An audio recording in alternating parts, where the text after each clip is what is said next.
반가 안녕하세요. 공기파 박용덕입니다. 2022년 제33회 공인중개사 시험 대비 기출문제 해설 강의입니다. 22번에 30번 문제부터 살펴보도록 하겠습니다. 틀린 것입니다. 1번 모든 개업 공인중개사가 매수 신청 대리인 등록을 할 수 있는 것은 아니다.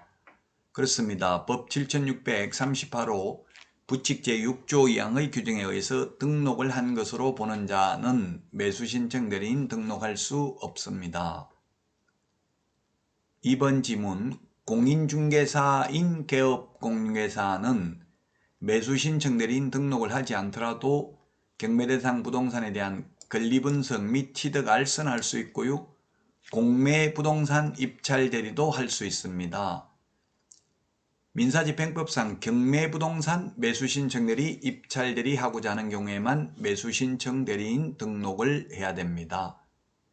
다만 소위 부칙개공은 권리분석이나 취득알선도 할 수 없습니다. 3번 보수지급시기는 매수신청인과 매수신청대리인의 약정에 따르며 약정이 없을 때에는 매각대금 지급 기한일로 합니다. 중개보수는 약정이 없으면 거래대금 지급이 완료된 날이죠.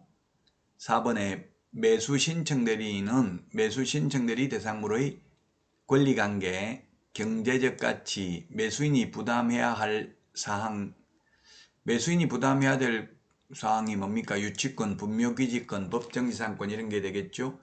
위임인에게 성실 정확하게 설명하고 등기사항 증명서 등 설명의 근거 자료를 제시해야 됩니다.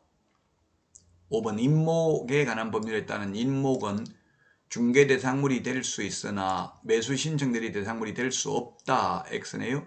매수신청대리 대상물하고 중개대상물 똑같습니다.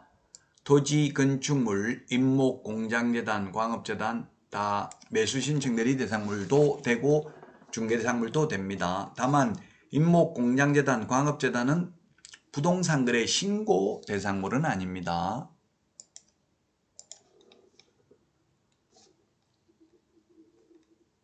31번 문제 보도록 하겠습니다.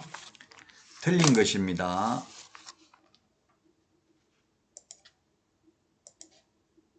1번 매수신청 대리인은 대법원 규칙이 정하는 바에 따라서 집행법원이 정하는 금액과 방법에 맞는 보증을 집행관에게 제공해야 됩니다. 금액은 최저 매각가격의 10분의 1이죠. 그 다음에 차순위 매수신고는 그 신고액이 최고가 매수신고액에서 그 보증금을 뺀 금액을 넘는 때에만 할 수 있습니다. 맞습니다. 2등이죠. 2등. 이렇게 2등을 뽑는 이유는 최고가 매수신고인이 보증금만 걸어놓고 잔금을 내지 않을 경우에 차순위 매수신고인에게 매수 기회를 주고 경매 절차를 종결하기 위한 조치입니다. 3번 공유 지분이 경매되는 경우 공유자는 매각기일까지 보증을 제공하더라도 최고 매수 신고 가격과 같은 가격으로 채무자 지분을 우선 매수하겠다는 신고를 할 수 없다 했는데 공유자 우선 매수 신고할 수 있습니다. 따라서 3번이 틀린 정답이 되겠네요. 개업공개사가 할 수 없는 것은 소송대리, 명도소송, 배당이의소송, 항고소송, 기일변경 신청은 할 수 없죠.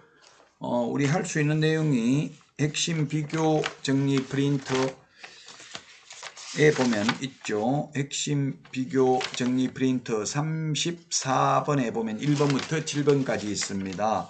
매수 신청 보증의 제공, 입찰표 작성 제출, 차순위 매수 신고, 보증금 반환 신청, 공유자 우선 매수 신고, 임차인 임대주택 우선 매수 신고, 공유자 임차인의 우선 매수 신고 지위를 포기하는 행위 할 수 있습니다. 그러나 소송 대리는 할 수 없다. 4번 차순위 매수 신고인은 매수인이 대금을 모두 지급하면 매수인의 책임이 없게 되며 즉시 매수 신청 보정을 돌려줄 것을 요구할 수 있다.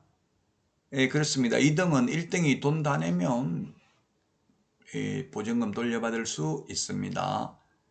5번 임차주택, 임차인의 우선 매수 신고에 따라 임차인을 차순위 매수 신고인으로 보게 되는 경우 매수 신청 대리인은 그 차순위 매수 신고인의 지위를 포기할 수 있다 했습니다.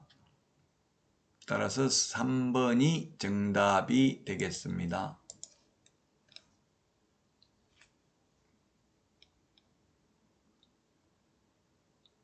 32번 문제입니다. 틀린 것입니다. 1번 실무교육 내용은 개업공개사 및 소속공개사의 직무수행에 필요한 법률 지식입니다. 법률 지식. 연수교육은 법제도의 변경사항이죠. 법제도의 변경사항 빼고 나머지는 똑같습니다. 이 4번에 있는데요. 법제도의 변경사항 연수교육은, 실무교육은 법률 지식, 이것만 차이가 나고 나머지 부동산 중개 및 경영 실무, 직업윤리는 똑같습니다. 자, 그 다음에 실무교육 시간은 28시간 이상 32시간 이하, 매수 신청 대리 실무교육은 32시간 이상 44시간 이하, 연수교육은 12시간 이상 16시간 이하고요. 직무교육은 3시간 이상 4시간 이하입니다. 직무교육, 직업윤리가 있는데요. 직업윤리가 명문규정으로 없는 것은 거래사고 예방교육밖에 없죠. 연수교육 12시간 이상 16시간 이하라고 했고요. 연수교육을 받지 않는 경우 100만원 이하의 과태료가 아니라 500만원 이하의 과태료고요. 다만 과태료 대통령령의 개별 기준은 최대 100만원입니다. 100만원의 2분의 1을 가중할 수 있기 때문에 150만원 받을 수도 있으므로 100만원 이하라는 말은 X입니다. 우리 핵심 비교 정리 프린트 53번에 교육제도를 비교 정리해 나왔습니다. 시험에 한 문제 반드시 출제됩니다.